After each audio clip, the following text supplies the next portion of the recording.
Before we dive into the giants themselves, let's talk about the air, because the Carboniferous wasn't just an age of monsters, it was an age of supercharged oxygen. Back then, Earth's atmosphere held up to 35% oxygen, compared to our current 21%. And you know what that meant? Fires were terrifyingly easy to start. A lightning strike or even a minor spark could turn entire forests into infernos. But here's the twist. This same oxygen boost acted like biological rocket fuel for animals, especially arthropods. You see, insects don't have lungs. They breathe through spiracles, tiny holes in their exoskeletons. The higher the oxygen concentration, the bigger they could grow. So, the bugs of the Carboniferous? Not your average houseflies. We're talking spiders the size of dinner plates, centipedes as long as your leg, and dragonflies with wingspans of nearly a meter. The air itself didn't just keep them alive, it turned them monstrous. And yet, for all their size, these giants were fragile. The moment the oxygen levels dropped, their empire began to suffocate, literally. Imagine walking through a dense, shadowy forest and hearing a buzz overhead, not from a bird or a bat, but from a dragonfly with a wingspan longer than your arm. This was Meganura, one of the largest known flying insects to have ever existed. With a wingspan reaching up to 70 centimeters, about 2.3 feet, it would have looked like a low-flying drone gliding through prehistoric air. But Meganura wasn't just a fluke of evolution. It was a direct beneficiary of that oxygen-rich atmosphere we mentioned earlier. The added oxygen supercharged its metabolism, giving it the lift and endurance modern insects could only dream of. And in a world before birds, bats, or true-flying reptiles, it ruled the skies without competition. Its sharp mandibles weren't just for show either. This was an aerial predator, snapping up smaller insects mid-flight. But here's the thing. Despite its dominance, Meganura was a victim of its own environment.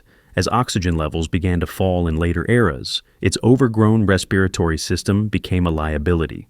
Nature gave it wings, and then clipped them with a single atmospheric shift.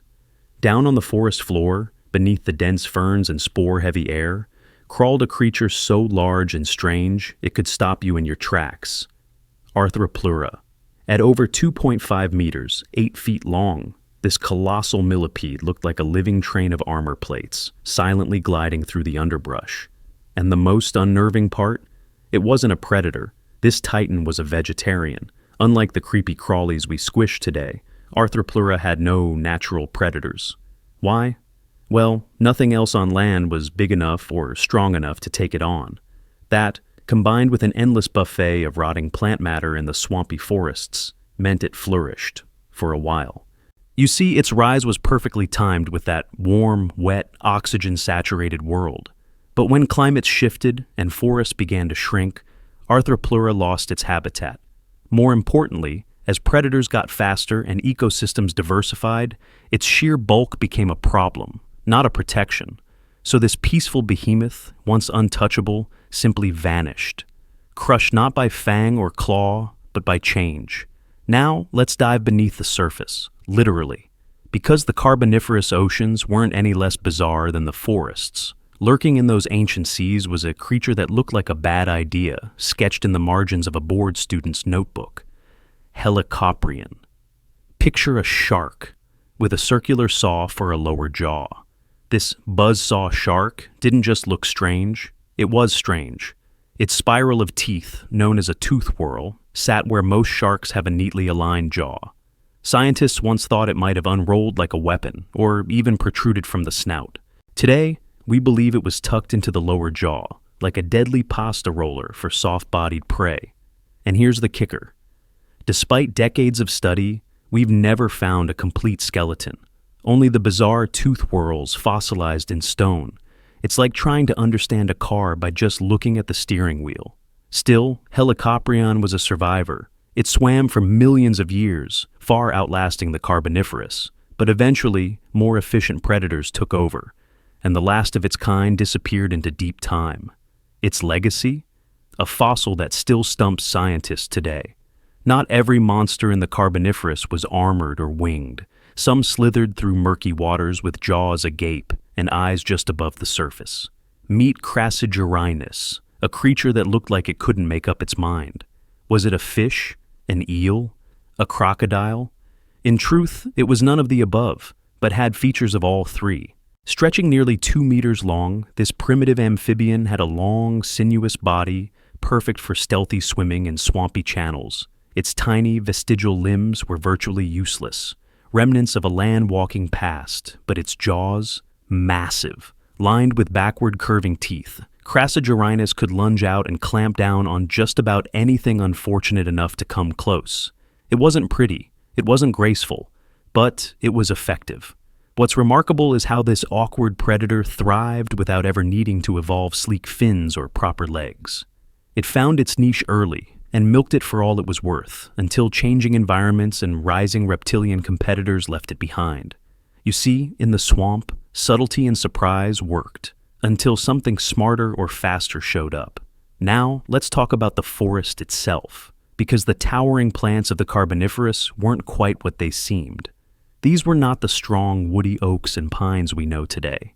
Instead, many trees back then were strange imposters, giants like lepidodendron, often called scale trees, which could grow over 30 meters tall, yet were structurally flimsy. How flimsy? Their trunks were made mostly of soft, spongy tissues, not dense wood. Imagine a tree that's mostly a giant stalk of celery wrapped in armor. They relied on internal water pressure to stay upright, and when that failed, they fell like damp matchsticks. But these pseudo-trees weren't just odd, they were crucial. They created thick, swampy canopies that helped trap carbon and churned out oxygen at massive rates. Their shallow roots also made vast swaths of land incredibly unstable, fueling the very peat bogs that would eventually become coal.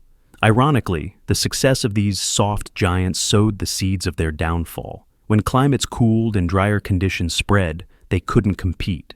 Their strange biology, once perfect for a soggy world, became a botanical dead end. The trees fell, literally and evolutionarily. For millions of years, the Carboniferous world was a greenhouse dream. Swamps stretched across continents, bugs ruled the air, and giants crawled beneath fern canopies. But nothing in nature lasts forever. Around 300 million years ago, Earth began to shift, literally.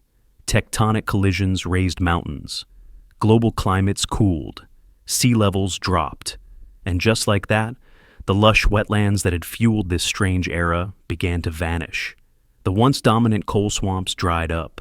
Oxygen levels dipped, and vast carbon-rich forests collapsed into extinction. This wasn't just a local change.